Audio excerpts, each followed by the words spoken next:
Sa isang lugar sa Russia, isang grupo ng mga bilanggo ang inihahatid patungo sa state prison.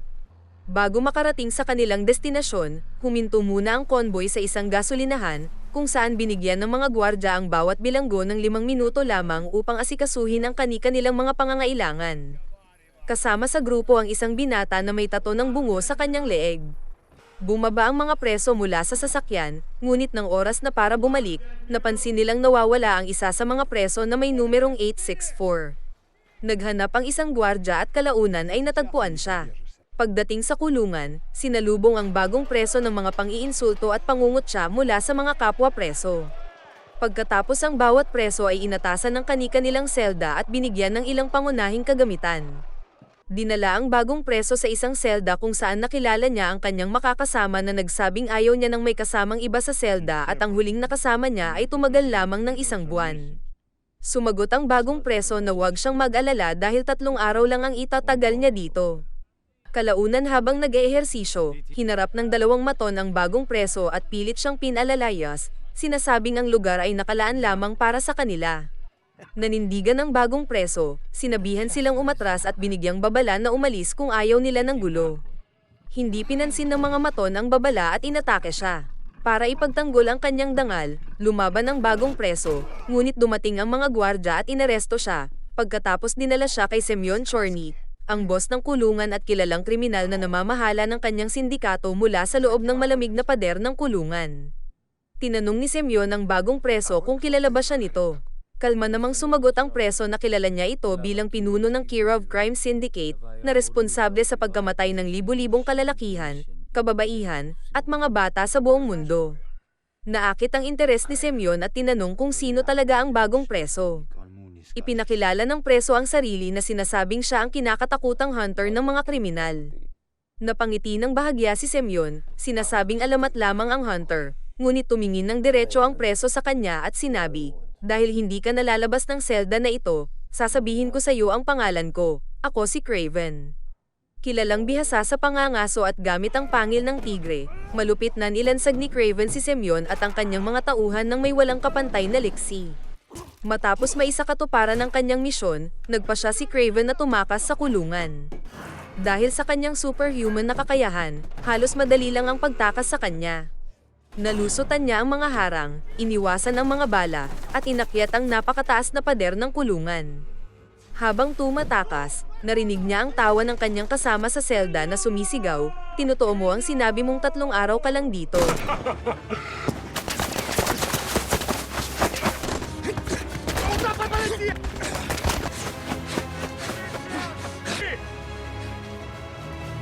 Sa labas, naglaho si Craven sa gitna ng nagyayelong bagyo. Lumapit ang isang lobo na mukhang handang umatake, ngunit ginamit ni Craven ang kanyang kapangyarihan upang pakalmahin ang hayop saka ito inutusan na umatras. Nang marating ang kanyang destinasyon, sumakay siya ng eroplano at inalis ang tato sa kanyang leeg. Samantala, sa kulungan, natuklasan ng mga tauhan ang tunay na pagkakakilanlan ng bilanggo na may numerong 864 na ginaya ni Craven. Lumalabas na ang pinakapakailang pala talaga ni Craven na makapasok ng kulungan ay upang mapatay ang leader ng Kirov Crime Syndicate. Ang pelikula ay bumalik sa 16 na taong nakaraan, kung saan si Craven na ang pangalan pa noon ay Sergei Kravenov ay nag-aaral sa boarding school sa United States kasama ang kanyang kapatid na si Dmitry. Dumating ang kanilang ama na si Nikolai upang sunduin sila. Habang nasa biyahe, ipinaliwanag ng kanilang ama na ang kanilang ina ay mahina na at may sakit sa pag-iisip, na naging dahilan ng pagpapakamatay nito. Ang revelasyong ito ay nag-iwan ng kalungkutan at galit sa dalawa. Pinahayag ni Nikolai ang kagustuhan niyang ihanda sila upang manahin ang kanyang drug trafficking business, ngunit wala sa kanila ang nagpakita ng interes na sundan ang landas na iyon. Samantala, sa Tanzania, isang batang babae na nagngangalang Calypso Ailey ang naninirahan kasama ang kanyang lola. Isang araw, pinanood niya ang kanyang lola habang gumagamit ng mga baraha ng tarot. Binalaan siya ng kanyang lola na ang mga baraha ay hindi simpleng laruan kundi makapangyarihang kasangkapan sa panghuhula na maaaring magbigay ng mga pananaw tungkol sa hinaharap. Tinuruan siya ng kanyang lola ng tamang paraan ng paglatag ng 3 baraha na kumakatawan sa nakaraan, kasalukuyan, at hinaharap. Nakakuha si Calypso ng barahan na naglalarawan ng isang lalaki at isang leon na sumisimbolo na may mahalagang mangyayari. Pagkatapos, ipinagkatiwala sa kanya ng kanyang lola ang isang espesyal na halamang gamot na isang pamanang pamilya na naipasa sa maraming henerasyon, at inutusan siyang magtiwala sa kanyang intuwisyon upang malaman kung kailan ito gagamitin. Dumating ang pamilya ni Craven sa hilagang bahagi ng Tanzania para mangaso. Nanghuli sila ng osa, at binigyan ni Nikolai ang kanyang mga anak ng seryosong lektura tungkol sa kaligtasan sa pangangaso. Naglatag ng kampo ang pamilya para sa gabi, kung saan ipinahayag ni Dmitri kay Craven ang kanyang pagkadismaya tungkol sa malamig na pagtrato sa kanya ng kanilang ama. Pinakalma ni Craven si Dmitri, at nabunyag na si Dmitri ay anak pala sa labas ni Nikolai. Kinabukasan, habang naghahanda ang pamilya na umalis kasama ang mga tauhan ng kanilang ama, inatake ng isang leon sina Craven at Dmitri.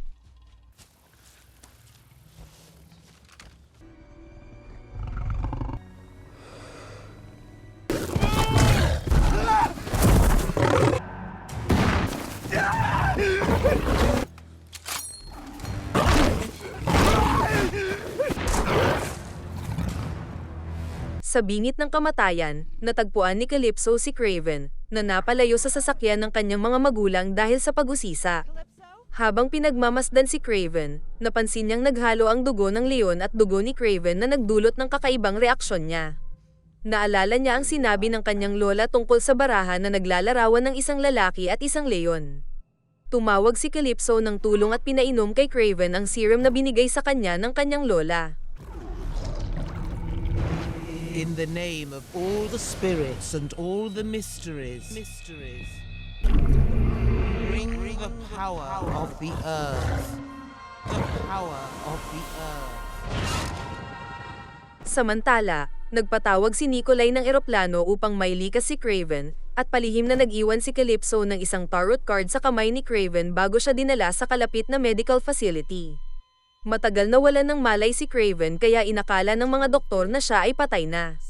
Ngunit bigla siyang nagising matapos makaranas ng malinaw na mga pangitain ng isang leon, na nagpataka sa mga doktor dahil sa kanyang di pangkaraniwang paggaling. Sa halip na makaramdam ng aliw mula sa kanyang ama, sinalubong si Craven ng paninisi. Father is the only animal that is dreaded. Are you weak like your mother? Crazy? Or are you like me? Because if you show weakness to enemies, it gives them an opening. You never have to be afraid again. He should have killed you! What is going on with you? Ang kumprontasyong ito ang nagtulak sa kanya upang mapagtanto na ayaw na niyang mamuhay sa ilalim ng mapang-aping kontrol ng kanyang ama.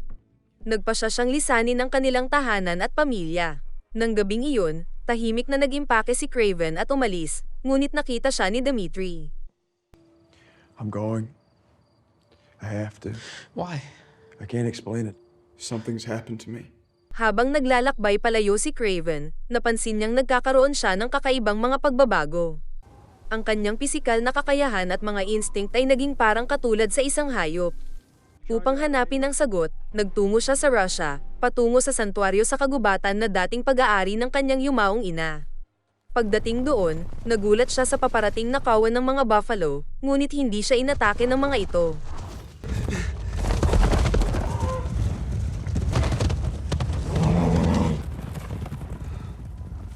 Sa santuaryo, napapalibutan ng likas na kalikasan, niyakap ni Craven ang isang tahimik na buhay.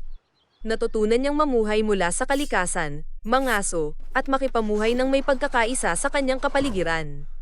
Sa paglipas ng panahon, nabuo niya ang malalim na ugnayan sa mga hayop, pinag-aaralan ang kanilang mga instinct at pag-uugali.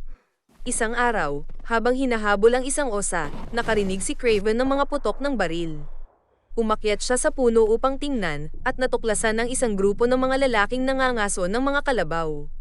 Maingat siyang lumapit at nakita ang dalawang lalaki na kinukuha ang mga sungay ng kalabaw, na nagbigay ng bagong hamon kay Craven sa kanyang layuning protektahan ang santuaryo at ang mga hayop na naninirahan dito. Aposte!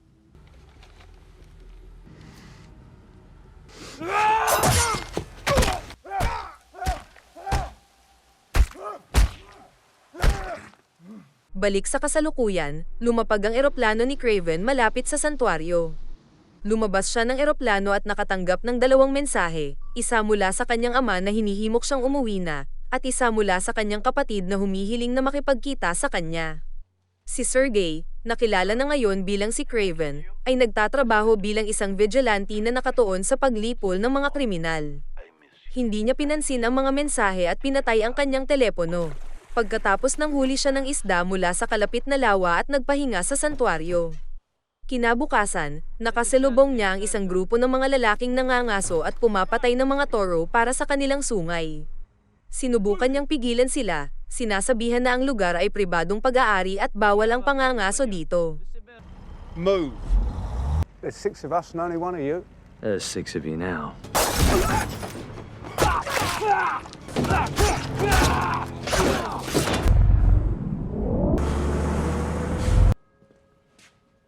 I apologise. This guy, he came out of nowhere. But I took care of it. He won't be bothering us anymore. Where's Mr. Taglin? Oh, you're standing in him. What's your name? Andre? Andre who? Levine. Oh, found you.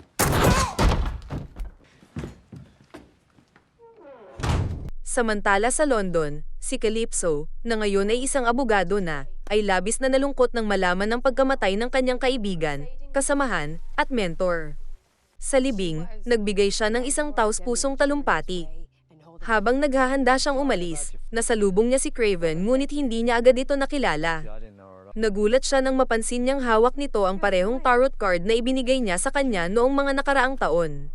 Hinimok siya ni Craven na maghiganti sa mga responsable sa pagkamatay ng kanyang kaibigan, at pinahayag na willing siyang tumulong dahil kasiyahan niyang habulin at patayin ang masasamang tao. Di nagtagal, nalaman ni Calypso na ang lalaking responsable sa pagkamatay ng kanyang kaibigan ay pinatay ng misteryosong hunter. Kalaunan nagkita sila ni Craven ng personal. Nagkaroon sila ng masinsinang pag-uusap tungkol sa kanilang mga buhay. Ipinaliwanag ni Craven na bagamat tinatawag siya ng media bilang hunter, mas gusto niyang tawagin siyang Craven. Inihayag niyang nakatira siya malayo sa London ngunit bumalik lang dito sa syudad upang kumustahin ang kanyang kapatid. Nang tanungin siya tungkol sa kanyang ama, inamin ni Craven na ang kanyang ama ay nagpapatakbo ng drug trafficking business ngunit iginiit niyang iba siya sa kanyang ama dahil inilalaan niya ang kanyang buhay sa pagtugis ng mga kriminal. Ibinahagi din ni Calypso ang kanyang kwento, ipinaliwanag na naging abogado siya tulad ng kanyang mga magulang, nag-aral ng 7 taon sa New York, at ngayon ay nagtatrabaho sa pinakamalaking law firm sa Europa na matatagpuan sa London. Binigyan siya ni Craven ng listahan ng mga kriminal at inimbitahan siyang maging kanyang katuwang.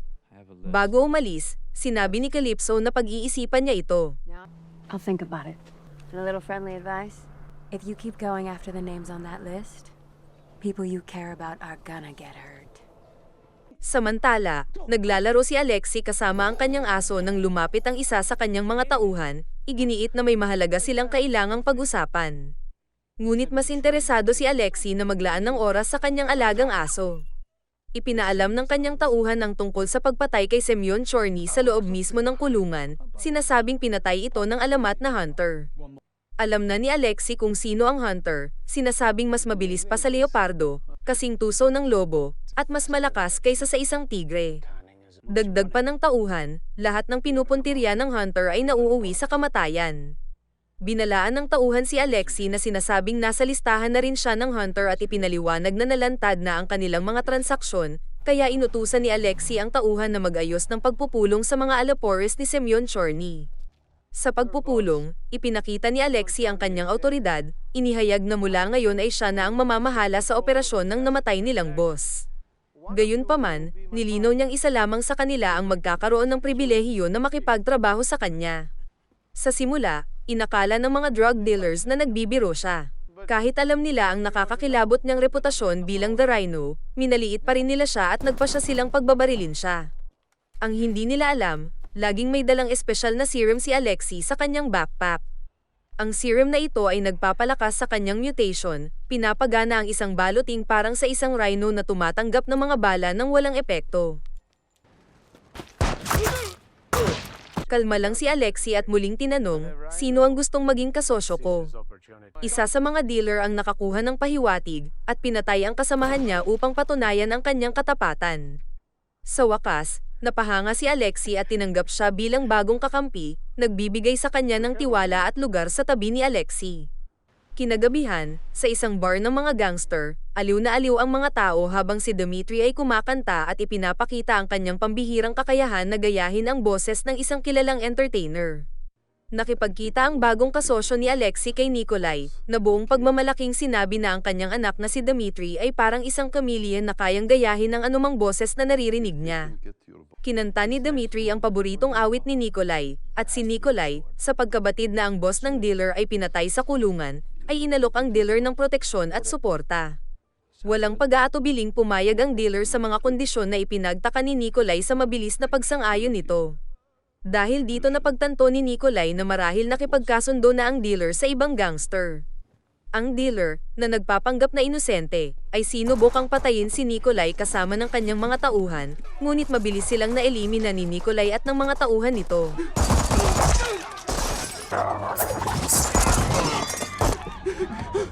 Sa huli, tanging sina Nikolai at Dmitri ang naiwan na walang galos. Humarap si Nikolai kay Dmitri, hinihimok siyang tumayo at tigilan ang pagiging duwag. Pinagalitan niya ang kanyang anak dahil hinayaan nitong maatake sila sa kanilang teritoryo nang hindi lumalaban, at sinabing ang kailangan niya ay hindi isang performer kundi isang mandirigma. Samantala, nalaman ni Alexei na nabigo ang tangkang pagpatay kay Nikolai.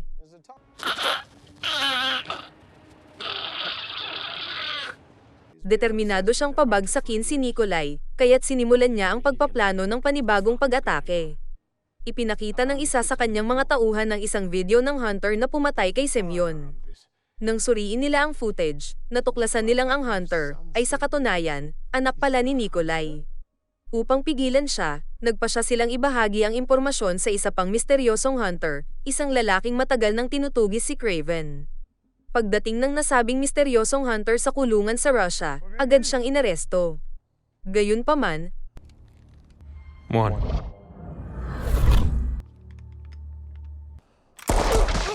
samantala, binisita ni Craven ang kanyang kapatid na si Dmitri at nagpa siya silang ipagdiwang ang kaarawan nito ng magkasama.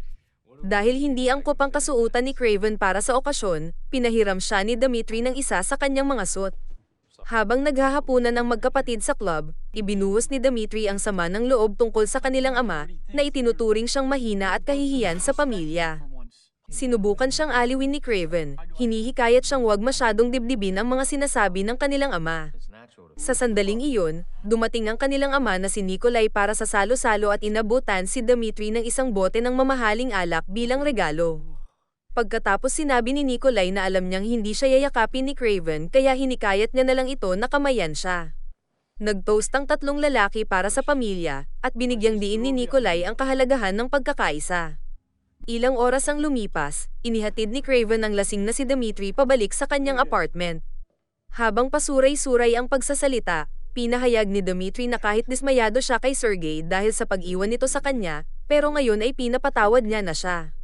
Nang subukang matulog ni Sergey, inabala siya ng boses ng kanyang ina at ang mga tunog sa paligid, kaya't hindi siya mapakali.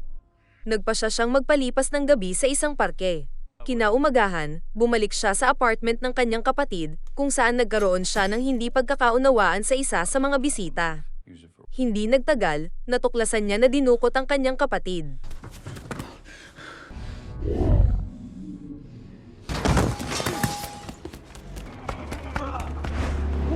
Put him under.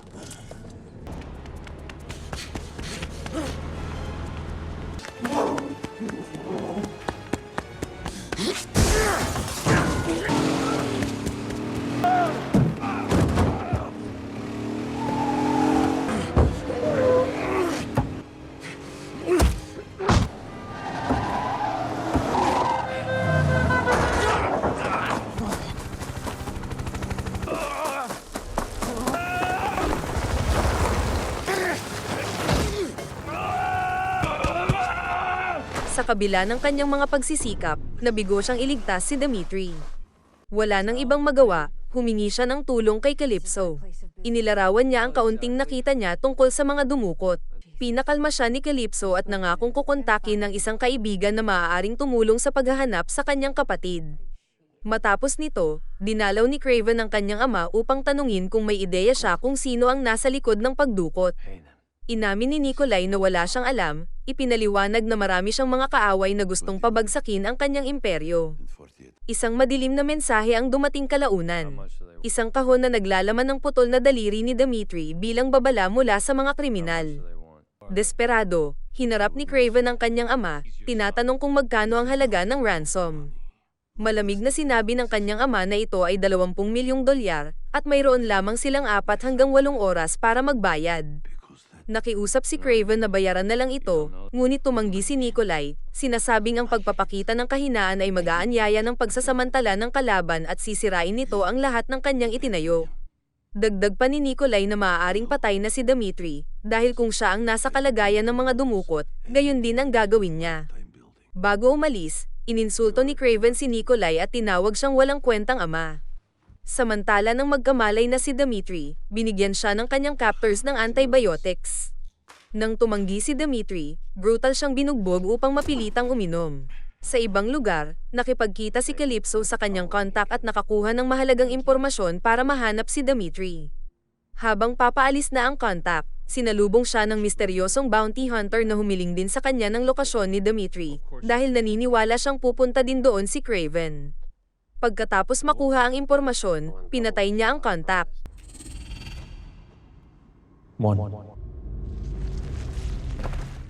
Sa tulong ng nakalap na impormasyon ni Calypso mula sa kontak, sa wakas natunton na ni Craven ang kinaroroonan ni Dmitri na matatagpuan sa northern Turkey. Palihim niyang inusisa ang lugar at isa-isang pinatay ang mga gwardya sa paligid.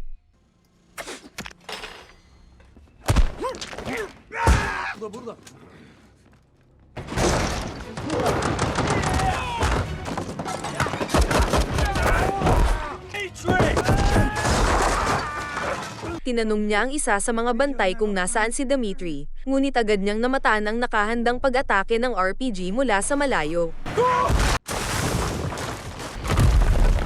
Hinanapan niya ng sagot ang lalaki, ngunit binalaan siya nito na huli na siya, at si Alexei ang nasa likod ng pagdukot sa kanyang kapatid. Biglang naglaglagan ang mga gumuhong bato na nagbaon sa kanila sa mga guho. Samantala dumating na ang misteryosong hunter na nagsisiyasat sa lugar, at nakita ang ginamit ni Craven na darts sa mga gwardya. The man who did this knows his toxin. One. 1, 2. What are you doing? Nagising si Dmitri at natagpuan ang sarili na kaharap si Alexei, na nagsabing nagkita na sila noon kasama ng kanyang ama at kapatid. Sinabi ni Alexei na ang target niya talaga ay hindi si Dmitri kundi ang mapanganib nitong kapatid. Pinakita niya kay Dmitri ang footage ng kulungan at pinahayag ang katotohanan na ang kanyang kapatid ang tinatawag na The Hunter. Ngunit sa kabila ng ebidensya, pinabulaanan pa rin ni Dmitri ang ganitong ideya na hindi hunter ang kuya niya at hindi siya naniniwalang may ganitong abilidad ang kanyang kuya at ang hunter ay isa lamang alamat. Ngunit iginiit pa rin ni Alexei na totoo ang hunter at kapag nasa listahan ka nito, hindi ka makakatakas sa kanyang mga kamay. At dahil siya ay nasa listahan na rin ni Craven, kailangan niyang maunahan siya. Habang hinahanap ng mga assassin ang bangkay ni Craven sa mga guho, biglang sumulpot si Craven sa likuran nila at isa-isa silang tinumba. Pagkatapos tinawagan niya si Calypso para ipaalam na ang lahat ng ito ay isa lamang setup ni Alexei para patayin siya. Siguradong alam na rin ni Alexei ang kaugnayan niya sa kanya kaya binalaan niya si Calypso na magmadaling tumakas sa bansa at ipaghahanda niya ito ng eroplano. Balik kay Alexei, pinahayag niya kay Dmitri na batid nito ang panghahamak sa kanya ng kanyang ama, at sinabing katulad din niya siya na minsang hinamak at inaalipusta. Pero isang araw nakilala niya ang isang biochemist na si Miles Warren kung saan binigyan siya ni Warren ng espesyal na serum na may kakayahang magpabago kay Alexei sa isang halimaw na may anyong rhino, at nagbigay ito sa kanya ng pambihirang lakas. Pagkatapos hinimok niya si Dmitri na magtaglay din ng serum at makipagtulungan sa kanya upang pabagsakin ang imperyo ng kanyang ama. Ngunit sinabi ni Dmitri na oo, may galit siya sa kanyang ama, pero kahit kailan ay hindi niya ipagkakanulo ang kanyang pamilya. Sa sagot na ito ni Dmitri, sinubukan siyang patayin ni Alexei, ngunit nalaman niya mula sa kanyang tauhan na kailangan nilang maghanda dahil dumating na si Craven. Ngunit pagbukas ng elevator, hindi pala ito si Craven kundi ang misteryosong hunter na tinutugis din si Craven.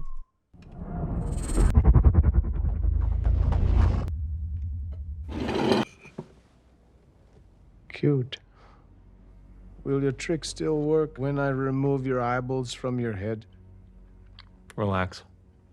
Pinahayag ng misteryosong hunter na hindi siya naparito para makipag-away kundi para makipagtulungang hanapin at patayin si Craven. Tinanong ni Alexei kung ano ang dahilan niya kung bakit tinutugis niya rin si Craven, kaya ibinunyag ng lalaki na nais niyang ipaghiganti ang kanyang matalik na kaibigan at mentor na pinatay ni Craven. Dagdag pa niya na natuklasan niya ang ginamit na dart ni Craven laban sa kanyang mga tauhan.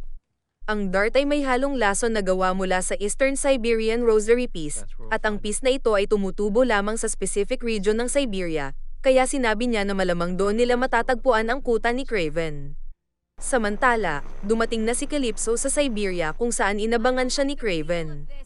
Pumunta na sila sa tagong kuta ni Craven at habang nasa daan, may naramdamang panganib si Craven.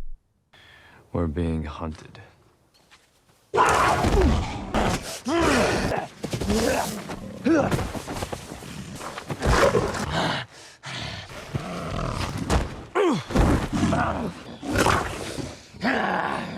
Yeah, get pissed. You don't hunt me! Oh, you're a goddamn lunatic. I swear. You just figure that out now? Sa kabilang banda, nagmadaling nagtungo si Alexei kasama ang misteryosong hunter sa Siberia. Pinakita ng hunter kay Alexei ang nilikha niyang sandata para patayin si Craven, na nagbigay ng impresyon kay Alexei. Nang makarating na sila sa lugar, tinawagan ni Alexei si Craven gamit ang telepono ni Dmitri at iminungkahi ni Alexei kay Craven na makipag-alyansa sa kanya upang pabagsakin ang imperyo ng kanyang ama, at kapalit nito ay ang buhay ng kanyang kapatid. Ngunit syempre tinanggihan nito ni Craven. Sa galit, pinadala ni Alexei ang kanyang mga tauhan. Or don't come back.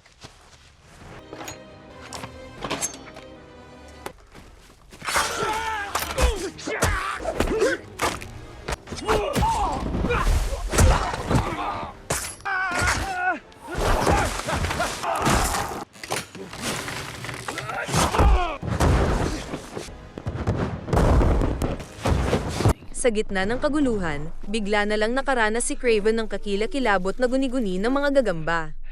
Nalaman niyang may nakaturok na serum sa kanyang tagiliran at ito pala ay kagagawan ng misteryosong hunter. One.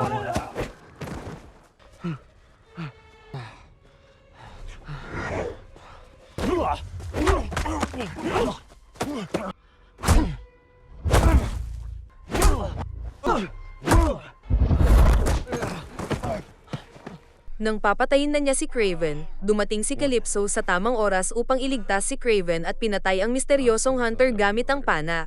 1, 2. 3, motherfucker. Bagaman mukhang namatay na si Craven, iniligtas siya muli ni Calypso sa pamamagitan ng pagbibigay ng parehong serum, sinasabing kailanman ang alamat ay hindi namamatay at oras na upang bumangon muli.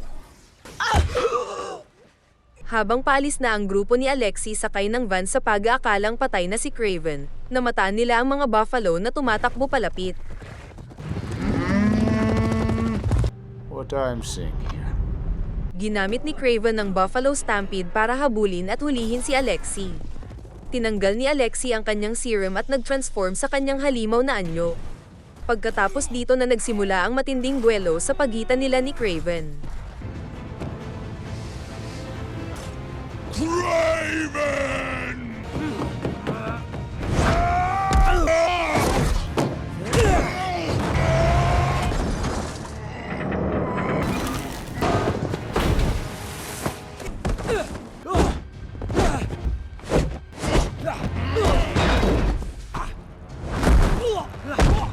Sa umpisa, nahirapan si Craven na talunin siya, ngunit kalaunan ay nahanap ni Craven ang kahinaan niya.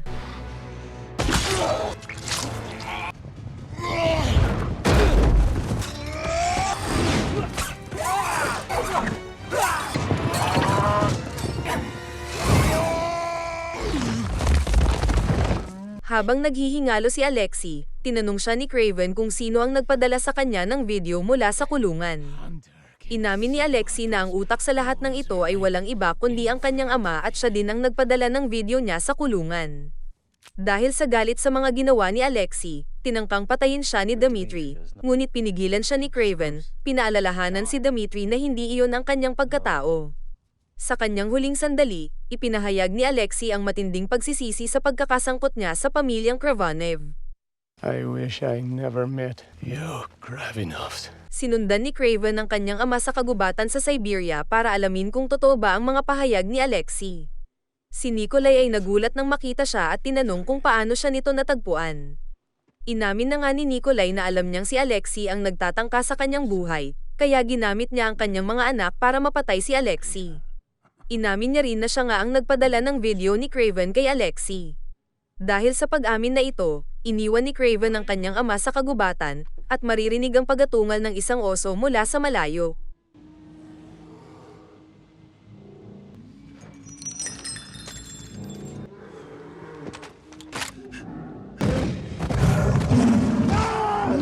Isang taon matapos ang insidente, nakipagkita si Craven kay Dmitri para sa hapunan ng kaarawan nito at nagkaroon sila ng pag-uusap. Nalaman ni Craven na naging crime lord si Dmitri at siya ang humalili sa kanilang ama. Hindi ito nagustuhan ni Craven pero sinabi sa kanya ni Dmitri na siya ay isang hipokritong tao. Alam niyang hindi namatay ang kanilang ama sa aksidente, kundi sinadya niyang patayin ito ng mga mabangis na hayop sa kagubatan. Umalis si Dmitri at sinundan siya ni Craven, ngunit nagulat siya nang biglang magbagong anyo ang kapatid niya. You should see the look on your face. You know me. I've always been a chameleon. The rhino is gone. Dad is gone. I'm gonna take it. Go home, Craven. Dad left you something. Umuwi si Craven at natagpuan ang regalo ng kanyang ama. Ang balahibo at balat ng leon na muntik na siyang patayin noong bata pa siya, ay ginawang vest ng kanyang ama na may kwintas na gawa sa pangil. Isinuot ito ni Craven at umupo sa isang parang trono na upuan upang pagmasdan ang kanyang sarili sa salamin, at dito na nagtatapos ang pelikula.